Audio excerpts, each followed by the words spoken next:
வணக்கம் Tamil cine news channel. முன்பெல்லாம் வருடத்திற்கு 4-5 படங்கள் சில்வர் ஜூப்ளி கொண்டாடும்.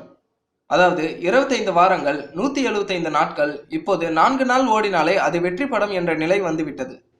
சூப்பர் ஸ்டார் ரஜினி நடித்த சந்திரமுகிக்கு பிறகு எந்த படமும் வெள்ளி விழா கொண்டாடவில்லை. இந்நிலையில் ரஜினி, ராதிகா ஆப்தே, தன்ஷிகா, தினேஷ் நடித்த கபாலி படத்தை 175 நாட்கள் ஓட வைத்து வெள்ளி விழா விளம்பரம் வெளியிட்டு விட்டார் தானு. ஆனாலும் ஒரு வருடம் வரை படத்தை ஓட்டி ஆண்டு விழா கொண்டாடியே தீர வேண்டும் என்பதில் உறுதியாக இருக்கிறார் தயாரிப்பாளர் எஸ் தானு. கபாலி படம் திரையிட்ட அனைத்து தியேட்டர்களிலும் 50 நாட்கள் ஓடியது. சுமார் 25 தியேட்டர்களில் ஓரிரு காட்சிகளாக 100 நாட்கள் ஓடியது.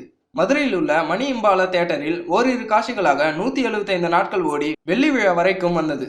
அதன் பிறகு ஒரு காட்சியாக தற்போது 200 நாட்கள் வரை வந்துள்ளது. தினசரி நடக்கும் ஒரு காட்சியிலும் திருப்திகரமான அளவிற்கு ரசிகர்கள் படம் பார்க்க வருவதும் ஆச்சரியத்தை ஏற்படுத்தியுள்ளது. இந்த செய்திகளை பற்றி உங்கள் கருத்துக்களை கமெண்டில் பதிவு செய்யவும். மேலும் இந்த சேனல் உங்களுக்கு பிடித்திருந்தால் சப்ஸ்கிரைப் செய்யவும். நன்றி.